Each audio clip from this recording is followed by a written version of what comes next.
할렐루야. 옆에 분들하고 인사하시겠습니다. 옆에 분들하고 인사하시겠습니다. 바라보세요. 바라보세요. 자, 손을 잡고 당신과 나의 만남이 복 있는 만남이 되었으면 좋겠습니다. 할렐루야. 네. 우리의 만남이 복된 만남이 되었으면 참 좋겠습니다. 저는 목사기 때문에 부담감이 있어요. 부담감. 목사는 하나고 성도들은 여러 명인데 저를 만나는 여러분들이 저를 통해서 복을 받고 은혜를 받고 뭔가 긍정적인 삶의 변화가 일어났으면 좋겠다는 그런 마음이 있습니다. 아유, 저 목사 만나갖고 내 인생 베려버렸어. 이러면 안 되잖아요. 내 인생에 그래도 김종환 목사님 만나서 내가 은혜도 많이 받고 생각도 바뀌었고 내 생활도 바뀌었고 그래서 우리가 참 복을 많이 받았어. 이런 고백이 돼야지. 야, 내가 내 평생에 어쩌다가 저런 목사 만나갖고 이렇게 인생이 꼬였는지 몰라. 이러면 안 되잖아요. 그런 두려움이 늘 있습니다. 목사기 때문에. 하여튼 저와 여러분의 만남이 복 있는 만남이 될 수 있기를 축원합니다. 제일 중요한 만남은 누구와의 만남? 예수와의 만남, 주님과의 만남이 제일 중요하다. 주님과의 만남을 통해서 우리가 삶 속에 긍정적인 사건과 변화가 일어나야 된다. 그게 오늘 오전 설교 말씀의 핵심이었죠. 오늘 오후 설교의 말씀은 게으르지 말자. 뭐 하지 말자? 게으르지 말자. 제가 연초에 이런 설교 좀 많이 합니다. 연초에 게으르지 말자. 공자 선생님 말씀을 한번 보겠습니다. 화면 올려주시죠. 공자 선생님이 논어 계시편에 이런 말을 했어요. 우리의 인생에 손해가 되는 세 가지 즐거움이 있다. 즐거운 일이긴 한데 이것은 우리의 인생에 뭐가 된다? 손해가 된다는 거예요. 첫째는 낙교락. 교만할 교자, 버릇없을 교자입니다. 다시 말하면 버르장머리 없이 구는 이 교만을 즐기는 오만방자하게 구는 즐거움을 즐기다 보면 인생에 손해가 된다는 거예요.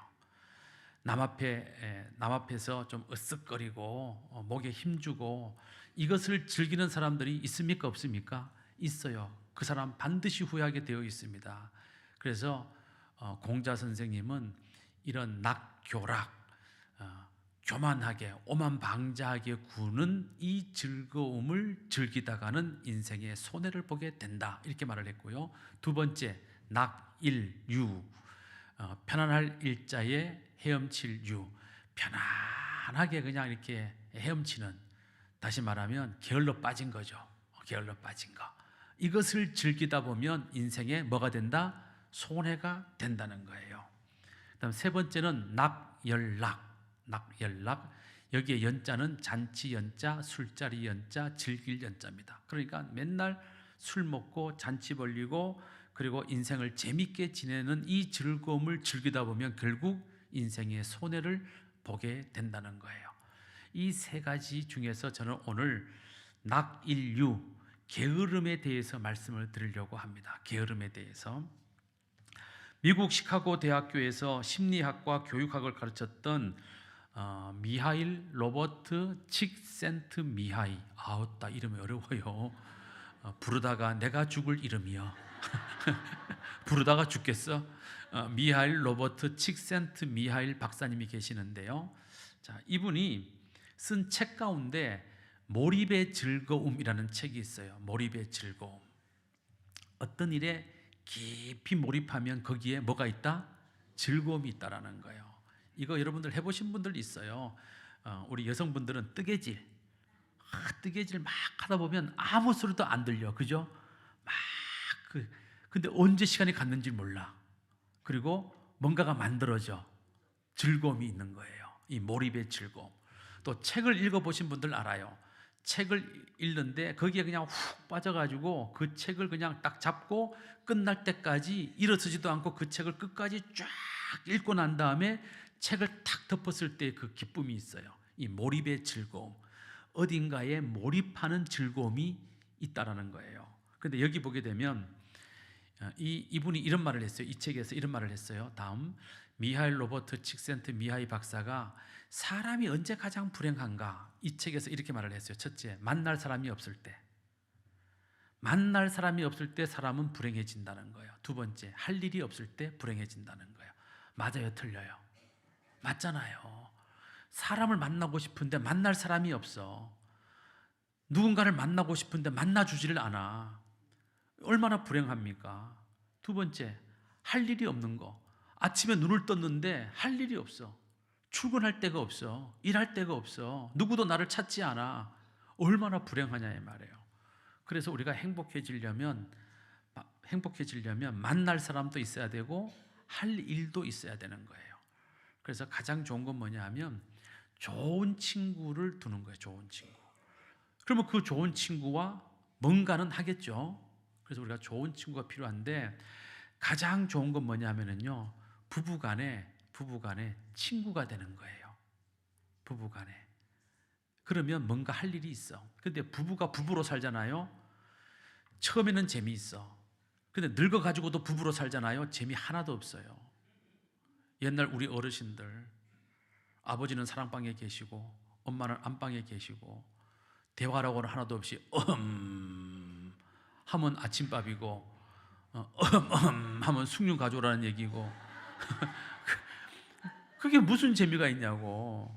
무슨 재미가 있어요. 근데 부부도 나이를 먹으면서 뭐가 돼야 돼요? 친구가 돼야 돼. 친구가 되면 할 일이 생겨요. 그래서 뭔가를 하게 되거든요. 그래서 우리 거함교회 우리 모든 부부들은 나이를 먹으면 먹을수록 뭐가 돼야 돼요? 친구가 돼야 돼. 친구는 뭐 하는 거예요? 친구는 뭐 하는 사람들이 친구예요?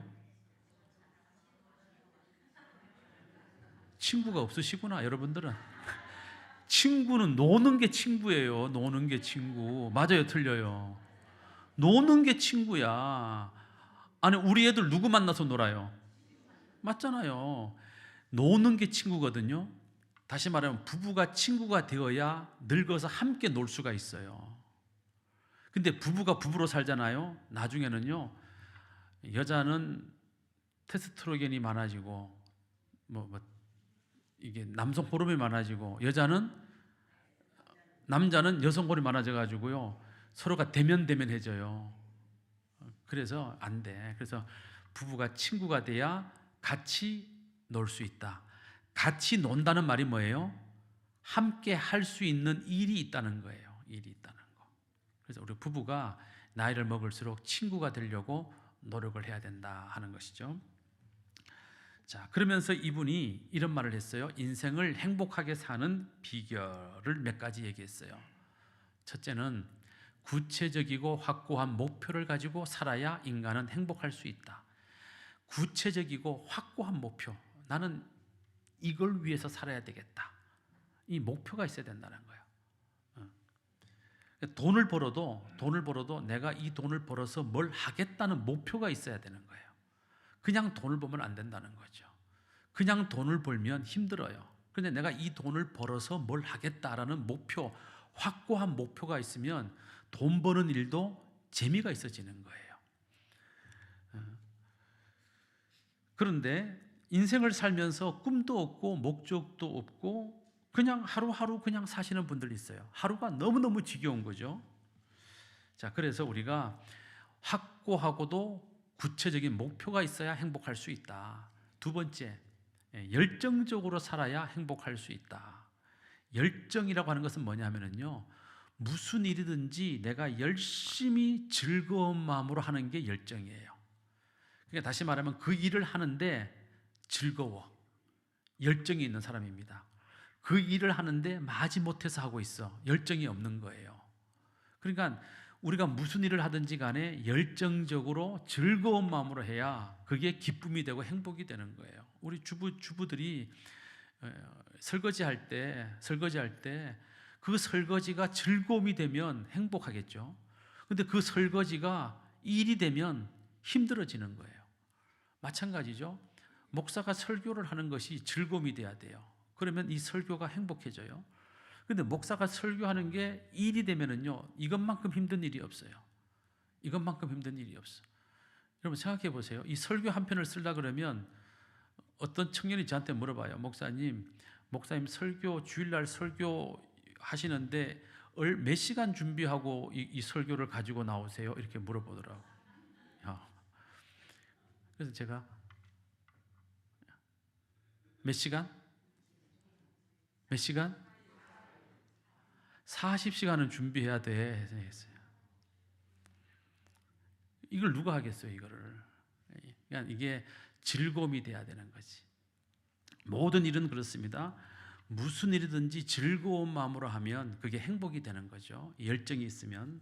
다음 세 번째, 현재를 즐기고 최선을 다할 때 사람은 행복할 수 있습니다. 과거는 지나갔어요. 우리가 아무리 과거를 회상하고 과거를 떠올리고 추억한다고 해도 과거는 돌아오지 않습니다. 이미 흘러간 거예요. 그래서 과거는 나의 시간이 아니죠. 과거는 이미 지나가 버린 거예요. 미래는 다가오지 않았어요. 미래의 시간이 나에게 어떻게 다가올지는 아무도 몰라요. 그래서 미래는 누구의 시간이냐? 하나님의 시간이에요. 그 하나님의 시간 미래가 우리에게 현재로 오면 그게 오늘이 되는 거예요. 오늘.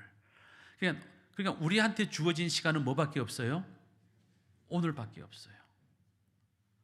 우리에게 주어진 시간은 오늘밖에 없단 말이죠. 그러니까 오늘 잘 살아야 돼요. 현재를 즐기고 최선을 다해야 돼요. 아유, 내일 하지 뭐, 다음에 하지 뭐. 여러분, 내일이 없을 수도 있어요. 다음이 없을 수도 있어요. 내일 아침에 눈 못 뜨고 영영 눈 감고 가실 분도 계세요. 장담할 수 없단 말이죠. 그러니까 오늘 잘 살아야 되는 거죠. 성지순례 가시죠? 내일, 아유, 글쎄요, 목사님, 다음에나 갈까요? 못 간다니까요. 없어. 제가 대구에서 목회할 때 이스라엘, 요르단, 시리아, 터키, 그리스 5개 나라 16박 17일인가를 성지순례를 간 적이 있어요. 그때 우리 교회, 대구 교회에 등록하고 얼마 안 된 여자 집사님이 계셨어요. 가고 싶은 마음이 꿀뚝 같아. 그런데 이 교회 나온 지 얼마도 안 됐는데 성지순례 간다고 하는 게 너무 좀 미안스러웠던지 안 간다는 거예요. 다음에 가겠다는 거예요. 그래서 그분이 결국 안 갔거든요, 그때. 그 다음에 갔을까요? 지금까지 못 갔어요. 지금까지 못 갔어요. 여러분, 기회는 항상 오는 것이 아니에요. 오늘 우리에게 주어진 시간은 바로 지금, 오늘 이 시간밖에 없는 거죠. 그러니까 오늘이라는 이 시간, 현재라는 이 시간을 최대한 즐기고 최선을 다해야 되는 거예요. 자, 그런데 이 세 가지 다시 한번 올려주세요. 이 세 가지가 없는 목표도 없고 열정도 없고 현재에 최선을 다하지도 않고 이런 상태를 뭐라 그러냐? 게으름이라고 한다 이 말이에요. 목표도 없고 열정도 없고 최선을 다하지도 않고 이런 상태를 뭐라 그런다고요? 게으름이라고 한다 이 말이에요. 게으름. 곽선희 목사님 아시죠? 곽선희 목사님 저 강남에 얼마나 큰 교회입니까? 소망교회 교회 담임 목회하시고 은퇴하신 분인데 이 곽선희 목사님이 게으름을 이렇게 정의를 했어요. 첫째, 지금 할 수 있는 일을 지금 하지 않는 게 게으름이다. 맞아요, 틀려요? 우리 여자분들 좀 찔리실 거예요. 밥 먹고 나면 설거지 바로 하면 좋겠는데 항상 어떻게 해요? 이따가 하지 뭐. 그러다가 어떻게 해요? 아유, 내일 아침에 하지 뭐. 그래가지고 싱크대에다가 쌓아놓잖아요. 그게 게으름이다 이 말이에요. 그게. 두 번째, 지금 알아야 할 것을 알지 않는 것. 지금 알아야 돼. 지금 공부해야 돼. 공부도 다 때가 있다 이 말이에요. 그런데 아니, 나중에 공부하지 뭐. 이거 게으름이라는 거예요. 게으름. 세 번째, 내가 해야 할 일을 남에게 맡기는 것. 내가 할 수 있는 일인데 자꾸 남한테 부탁하고 남한테 하게 하는 것. 이것도 게으름이라는 거예요. 곽선희 목사님이 어느 날 그 교회 이제 뭐 장로님 집사님들하고 이제 해외 여행을 가셨어요. 가셨는데 그 교회에는 뭐 장관들도 많고 재벌 총수도 많고 높은 분들도 많잖아요. 그래서 그런 분들하고 같이 이제 여행을 가셨는데 장관 출신 어느 집사님이 계셨어요. 그 교회에. 근데 예전에는 다른 나라에 들어가려 그러면 반드시 입국 신고서를 썼어야 돼요. 아시죠? 입국 신고서를 써야 돼. 근데 이 입국 신고서를 쓰려면 한국어로 된 게 없고 전부 다 그 나라 말로 돼 있거든요. 그 나라 말로. 그러니까 이게 영어 같으면 좀 쓸 수 있는데 영어가 아니고 이상한 나라 같으면 이걸 도저히 못 알아보는 거예요, 그거를. 그런데 이제 그 나라에 가가지고 입국하려고 이제 줄을 쭉 서가지고 이제 입국 신고서를 쓰는데 세상에 그 장관까지 하신 분인데도 불구하고 입국 신고서를 못 써가지고 옆에 있는 사람한테 쓰게 만들더라는 거지. 그때 곽선희 목사님이 생각했다는 거야. 아니 도대체 한 나라의 장관을 지내신 분이 어떻게 입국 신고서 하나도 제대로 못 쓰냐? 왜 그럴까 생각해 보니까 이분이 장관이 될 때까지 얼마나 잘 나갔겠습니까? 그러니까 이분은 항상 자기가 안 하고 시키는 게 버릇이 된 거예요. 비서시키고. 그러니까 막상 자기가 하려고 보니까 못하더라는 거죠. 여러분, 남편이 해주고 자식이 해주고 비서가 해주고 얼마나 편해요. 그런데 그러다가 남편 죽고 자식 죽고 비서가 없어지면 아무것도 못하는 바보가 되는 겁니다. 그러니까 가능하면 내가 하려고 노력을 해야 되는 거죠. 이렇게 말하는 저도 요즘 바보 같을 때가 많아요. 요즘 식당 가면 대부분 다 식당 주문 안 받아요. 맞아요, 틀려요? 맞죠? 식당 가면 주문 어떻게 해야 돼요? 옆에 뭐 이렇게 두드려야 되더라고. 요즘은 두드려야 돼. 근데 이 두드리는 것도요 힘들어요. 안 해본 사람들은 도대체 메뉴가 어디 있는지 모르겠어. 근데 그것도 자꾸 내가 해봐야 되는 거예요. 카페 가잖아요. 커피 마시러 가면 키오스크라 그러나요? 앞에 사람한테 가가지고 커피 한 잔 주세요. 뭐 설탕은 좀 빼주시고요. 뭐 이렇게 얘기해야 정이 통하는데 요즘은 그렇게 안 하고 전부 다 어떻게 해요? 들어가자마자 기기 앞에 서가지고 두드려야 돼. 그런데 이것도요 카드를 꽂고 두드려야 되는지 다 두드린 다음에 카드를 꼽아야 되는지 이걸 잘 모르겠어요. 저도. 왜? 안 해보니까. 어느덧 저도 이제는 노회에서 좀 이제 위에 속한 나이가 됐어요. 목사님들 중에도. 세월이 참 빠른 것 같아요. 그 이제 노회 목사님들하고 이제 뭐 회의를 하든지 모임을 하고 어디 이제 카페에 이제 커피 마시러 가면 그러면 이제 짬밥이 두드리고 있을 짬밥이 아니거든요, 제가. 저도 이제 앉아서 커피를 기다리는 짬밥이 된 거예요, 어느덧. 그러다가 어느 날 저보다 연세 많은 예를 들면 윤찬호 목사님 뭐 이런 분들 모시고 커피 마시러 가면 제가 두드려야 되잖아요. 못 하겠는 거예요. 이런 것도 게으름에 속한다는 거죠. 그러니까 직접 해야 된다는 거예요. 다음 네 번째, 곽선희 목사님이 정의한 게으름 네 번째는요, 당연히 되어야 할 존재가 되지 못하는 것도 게으름 중에 하나다 그랬어요. 다시 말하면 부모는 부모대로, 자식은 자식대로, 남편은 남편대로, 아내는 아내대로, 목사는 목사대로, 장로는 장로대로, 권사는 권사대로, 집사는 집사대로, 교사는 교사대로, 직장인은 직장인대로 되어야 할 위치가 있다면 되어야 할. 근데 그 위치에 이르지 못하면 그 사람은 게으르다 이 말이에요. 게으르다. 좋은 부모 돼야 되죠. 근데 좋은 부모 그냥 됩니까? 부지런히 노력을 해야 되는 거죠. 좋은 자식 그냥 됩니까? 좋은 자식 되려고 부지런히 노력을 해야 되는 것이죠. 좋은 목사가 그냥 됩니까? 부지런히 노력해야 되는 거죠. 좋은 장로, 좋은 권사, 좋은 집사 그냥 됩니까? 부지런히 좋은 집사, 좋은 권사, 좋은 장로 되려고 부지런히 노력해야 되는 거잖아요. 그래서 당연히 되어야 할 존재가 되지 못하는 것도 게으름의 하나가 된다는 것입니다. 자, 표 하나 보시겠습니다. 표 하나 보시면 부지런한 사람과 게으른 사람의 특징을 나눠 놓은 거예요. 부지런한 사람은요, 지금 하자고 말해요. 무슨 일이든지 지금부터 합시다. 당장 해. 그런데 게으른 사람은요, 다음에 하지 뭐. 다음에 해, 다음에. 이 사람아, 다음에 해. 게으른 사람이라는 거죠. 또 부지런한 사람은요, 최선을 다하고도 내가 좀 부족했던 것 같아. 내가 좀 더 분발해야 될 것 같아. 이렇게 말을 한다는 거예요. 근데 게으른 사람은 최선을 다하지 않고도 나 할 만큼 다 했어. 좀 쉬었다가 했으면 좋겠어. 이런다는 거예요. 이게 게으른 사람이라는 거죠. 또 부지런한 사람은요, 핑계를 대지 않아요. 그런데 게으른 사람은 늘 핑계를 댄다는 겁니다. 오늘 본문 잠언 22장 13절 다시 한번 올려주세요. 자, 시작. 게으른 자는 말하기를 사자가 밖에 있은즉 내가 나가면 거리에서 찢기겠다 하느니라. 여러분 생각해 보세요. 사자가 어디에 살아요? 사자가 어디에 살아요? 밀림에 살죠. 밀림.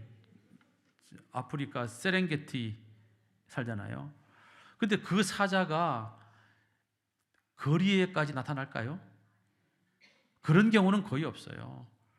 사자가 서울 대공원을 탈출하지 않은 이상은 서울 시내에 사자가 나타날 일이 없어요. 그런데도 불구하고 게으른 사람은 우리 뭔가 좀 한번 해보자, 나가보자 이러면요, 사자가 와서 나 물을까봐 나 못 나가겠어 이런다는 것이, 말도 안 되는 뭘 대는 거예요? 핑계를 댄다는 거예요. 제가 성지순례도 가보고요, 산티아고 가는 길도 가보고, 제가 여러 군데를 평생 다녀보니까요, 생각보다 우리 한국 청년들이 많이 오더라고요. 생각보다 깜짝 놀랐어요. 그래서 제가 그 청년들하고 커피 마시면서 물어봐요. 직장은 도대체 어떻게 하고 왔느냐 이렇게 물어봐요. 그러면 그 청년들이 이렇게 대답을 해요. 제가 여기에 오려고 얼마나 열심히 일했는지 아십니까?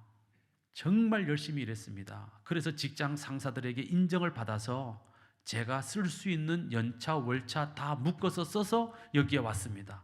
이렇게 말하는 거예요. 무슨 얘기예요? 성지순례 오기 위해서 남들보다 더 부지런히 일을 했다는 거예요.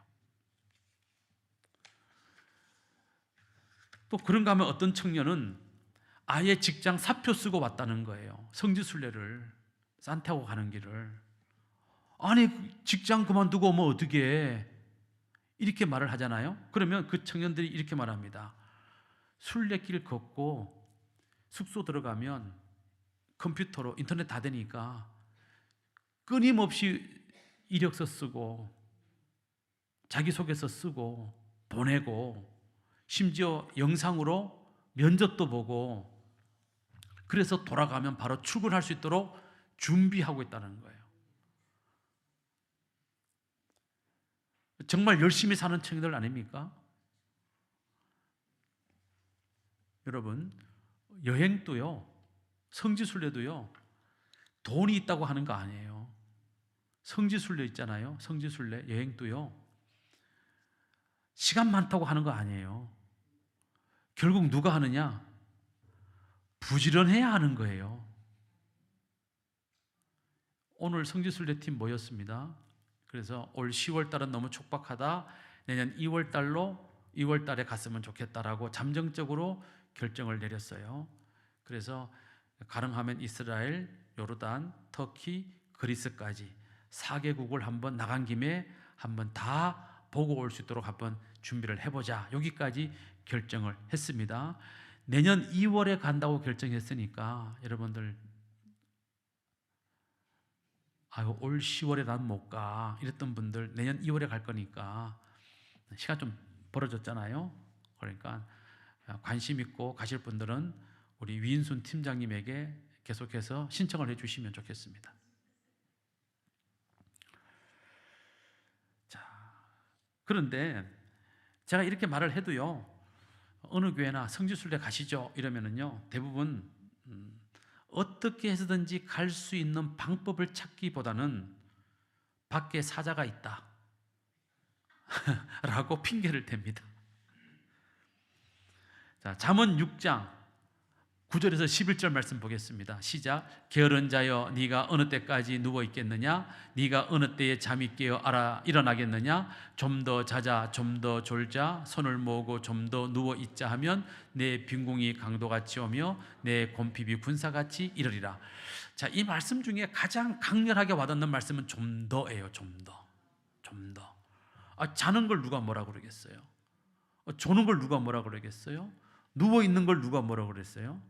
누워 있을 수 있지. 사람이 피곤하면 누워서 쉴 수 있죠. 그런데 문제는 뭐예요? 좀 더 누워 있자 하는 그 순간부터 게으름이 파고든다는 것이에요. 든다는 것이죠. 사람이 좀 졸 수 있죠. 그런데 좀 더 졸자. 그 순간, 좀 더 하는 순간에 게으름이 파고든다는 것이죠. 누구나 잘 수 있죠. 잘 수 있어요. 그런데 좀 더 자고, 이때부터 게으름이 찾아온다는 것입니다. 사람이 한번 게을러지면요, 계속 게을러지게 되어 있습니다. 결국 그리고 그 게으름을 이기지 못하게 되고 사람을 멸망의 길로 가게 합니다. 그래서 기독교는 일찍이 이 게으름을 인간이 범하는 죄악 가운데 가장 큰 죄악 7가지를 구분했는데 그 7가지 대죄 가운데 게으름이 포함이 돼요. 다시 말하면 게으름은 그냥 게으름으로 끝나는 것이 아니라 그 사람의 인생을 망쳐버리는 대죄, 큰 죄가 된다는 거예요. 7가지 대죄가 뭐냐면요, 교만, 탐욕, 그다음에 정욕, 질투, 탐식, 분노, 게으름이에요. 토마스 아퀴나스라고 하는 이 신학자는요, 이 7가지 죄악이 원인이 되어 다른 죄를 낳기 때문에 이 죄악은 7가지 대죄다, 이렇게까지 정의를 합니다. 다시 말하면 교만이 교만으로 끝나는 게 아니라는 거죠. 교만 때문에 또 다른 죄가 만들어진다는 거예요. 탐욕 때문에 또 다른 죄가 만들어진다는 거예요. 정욕 때문에 또 다른 죄가 만들어진다는 거예요. 질투 때문에 또 다른 죄가 만들어지죠. 그렇지 않아요? 질투 때문에 사람을 죽이기도 하잖아요. 탐식, 먹는 거에 욕심을 내다 보면 또 다른 죄를 짓게 돼요. 분노하다 보면 또 다른 죄를 짓게 되는 거예요. 게으르다 보면 그 게으름이 또 다른 죄를 만들어요. 그래서 이 7가지 죄는 그레고리 대제는 이렇게까지 말을 해요. 용서받을 수 없는 죄다, 이렇게까지 말을 해요. 이 게으름이 얼마나 큰 죄냐 이 말이죠. 사진 한 장 보시겠습니다. 러셀 콘웰 목사님이세요. 미국의 법률가이고 목사님이고 미국의 템플 대학교를 설립하신 훌륭한 목사님이시죠. 자, 이분이 4,000명의 당시 4,000명의 백만장자를 면담하고 이분들을 조사하고 연구해 보니까 4,000명의 백만장자들에게서 3가지 특징이 있더란 말이죠. 다시 말하면 백만장자가 되려면 이 3가지를 해야 된다 이 말이에요. 첫째는 뭐냐? 뚜렷한 목적이 있더라. 목적이 있더라. 2번째, 게으르지 않게 부지런히 살더라. 3번째, 다른 사람이나 환경을 탓하지 않더라. 이런 특징이 있는 사람들이 백만장자가 될 가능성이 매우 높더라 하는 거예요. 얼마나 간단해요. 목적 가지고 게으르지 않고 환경 탓하지 않고 부지런히 열심히 살면 누구나 백만장자가 될 수 있는 길이 있다는 거예요. 자, 그런데 환경을 탓하는 사람들 있죠. 특별히 환경을 탓하는 사람들, 조건을 탓하는 사람들, 밖에 사자가 있어서 나가지 못한다고 핑계하는 사람들, 한마디로 구더기 무서워서 장 못 담그는 사람들이 있단 말이죠. 이런 사람들은요, 솔직히 말하면 게으른 겁니다. 게으른 거. 여러분 자전거 배우셨잖아요. 자전거. 운동신경이 뛰어난 사람은 자전거를 금방 배워요. 안 넘어지고 탈 수 있습니다. 그런데 보통의 사람들은요, 한두 번 다 넘어져요. 자전거 타다 보면 다 넘어져. 그런데 자전거를 잘 타려면 배우는 동안에 수도 없이 넘어지는 거죠. 그런데 넘어지는 것이 싫어서, 깨지는 것이 싫어서 나는 자전거 안 배우겠어 라고 말하는 것은요, 사실은 자전거 배우는 게 귀찮아, 게으름이 있는 거예요. 게으름이. 우리가 부지런하면은요 무엇이든지 배울 수가 있어요. 근데 부지런하지 않기 때문에, 게으르기 때문에 못 배우는 것이죠. 하나님께서 아브라함에게 내 본토 친척 아비의 집을 떠나라 할 때 아브라함이 갈 바를 알지 못하고 떠났다고 히브리서에 설명되어 있어요. 다시 말하면 아브라함은 하나님의 그 명령을 듣자마자 곧바로 떠나갔다는 거예요. 그것도 갈 바를 알지 못하고. 그런데 만약에 아브라함이 하나님의 그 명령을 들었음에도 불구하고 하나님 어디로 간단 말입니까? 이 많은 식구 데리고 내가 어디를 간단 말입니까? 이 많은 걸 두고 어디를 간단 말입니까? 혹시라도 내가 길을 떠났다가 강도를 만나면 어떻게 합니까? 혹시라도 내가 길을 떠났다가 광야에서 우물을 발견하지 못하면, 오아시스를 발견하지 못하면 어떡하라는 얘기입니까? 하나님 조금만 기다려 주세요 라고 주저하고 또 주저했다면 아브라함은 그 본토 친척 아비의 집을 떠날 수 없었어요. 그렇다면 아브라함은 복의 조상이 될 수도 없었던 거죠. 하나님께서 모세에게 너는 이 지팡이를 들고 나가서 이스라엘 백성들을 애굽 땅에서 구출하여 내가 약속한 가나안 땅으로 데리고 가라 라고 명령하셨을 때 모세가 밖에 사자가 있는데요, 그 지팡이가 뭔데요? 못 가겠는데요? 좀 더 생각해 보고요, 이렇게 게으름을 피우지 않았다는 거죠. 자기 형 아론을 만나자마자 곧바로 애굽의 왕 바로에게 찾아가서 하나님의 명령입니다, 이 이스라엘 백성들을 놓아주십시오 라고 담대하게 외칩니다. 우리가 알고 있는 믿음의 조상들, 여호수아나 기드온이나 다윗이나 성경에 나오는 모든 사람들을 한번 보십시오. 그들은 전부 하나같이 부지런한 사람들이었다는 거죠. 자, 그런데 신약 성경에 아주 게으른 인간이 하나 나오죠. 아주 게으른 인간. 누굽니까? 성경에 나와요. 아주 게으른 인간 한 명 나와. 누굽니까? 1달란트 받은 사람. 이제 생각나시죠? 1달란트 받은 사람. 5달란트 받은 사람과 2달란트 받은 사람은 그걸 가지고 밖에 나가서 그 즉시 장사하여 5달란트를 남기고 2달란트를 남겼어요. 그 두 사람이 장사를 열심히 할 동안 이 1달란트 받은 사람은 어떻게 합니까? 그 1달란트를 가지고 장사하다가 손해보면 어떡할까 싶어가지고 그 1달란트를 어떻게 해요? 땅에 묻어둡니다. 밖에 사자가 있다 이 말이죠. 땅에 묻어둬요. 자, 주인이 돌아와서 그 1달란트 받은 종에게 뭐라고 대답합니까? 야, 너 참 머리 좋다.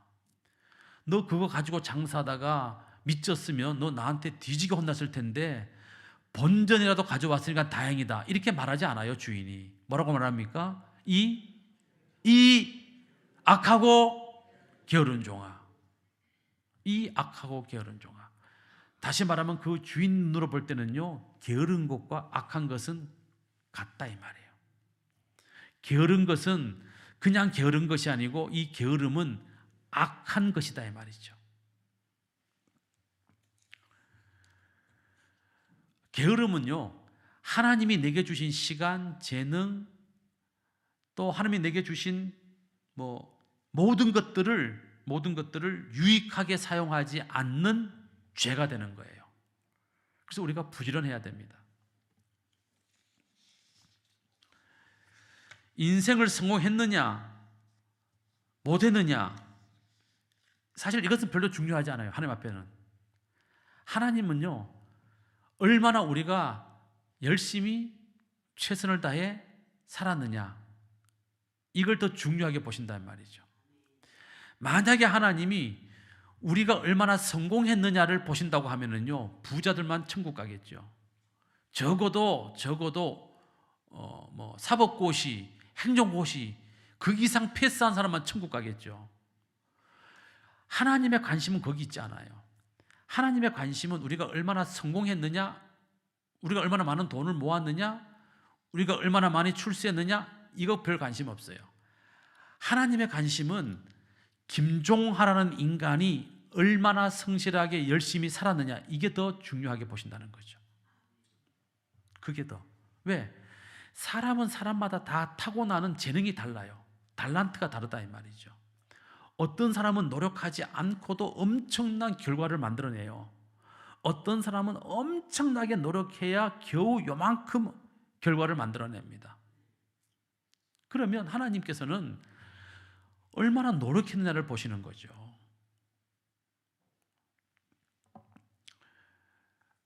그러므로 우리는, 특히 예수 믿는 사람들은 하루하루를 정말로 열심히 성실하게 살아야 돼요. 부지런하게 살아야 된단 말이죠. 여러분, 예수를 믿으려면요, 일단 부지런해야만 예수를 믿어요. 게으른 사람은 예수 잘 못 믿어요. 생각해 보세요. 주일날 교회 나와야 되죠. 교회만 나옵니까? 주일날 교회 와가지고 보세요. 주일학교 교사해야 돼. 또 찬양대 찬양대원으로 또 봉사해야 돼. 또 안내위원 또 해야 돼. 청소도 해야 돼. 네? 거기다가 또 새벽 예배도 나와야 돼. 수요 예배 나와야 돼. 금요 기도회 나와야 돼. 또 뭐 총 여신도 회장이 부르면 또 나와야 돼. 뭐 얼마나 할 일이 많아요. 그러면서 나도 직장 나가야 되잖아. 나도 가정이 있잖아요. 나도 남편 섬겨야 되고 애들 밥 차려줘야 되잖아요. 그런 일들을 잘 하면서 이 일들을 해야 되니까 얼마나 부지런해야 되겠습니까? 예수를 제대로 믿으려면요, 정말로 부지런해져야만 예수를 잘 믿을 수가 있는 거예요. 게으른 사람은요, 예수도 게으르게 믿어요. 그래서 주일날 한 번 딸락 나와. 한 번 딸락 나오는데 그것도 늦게 나와. 죄송해요. 근데 그런 분들이 있어요. 게으르게 예수를 믿는 거지. 게으르게. 근데 하나님은 게으른 사람을 보고 악하고 게으른 종아, 너는 바깥 어두운 데 쫓겨나 슬피 울며 이를 갈미 있으리라. 야, 내가 왜 이렇게 살았던가라고 후회할 때가 온다는 거예요. 우리는 바빠서 일이 많아서 시간이 없어서 수요 예배도 못 나오고 금요 기도도 못 나오고 주일 오후 예배도 못 드린다고 말하지만 사실은요, 전부 밖에 사자가 있다고 핑계를 대는 것입니다. 솔직히 말하면 게을러서 못하는 것이지, 조금만 열심을 내면요, 누구나 다 할 수 있는 거예요. 바빠서 못하는 것이 아니고요, 시간이 없어서 못하는 것이 아니고요, 피곤해서 못하는 것이 아니고요, 일이 많아서 못하는 것이 아니고요, 마음만 먹으면 얼마든지 할 수 있는 거예요. 사실은 성도 여러분, 나태와 게으름에서 벗어날 수 있기를 주님의 이름으로 축원합니다. 지금 여러분들 부지런히 사시는 거 제가 알아요. 알지만 지금보다 조금만 더 부지런해지자.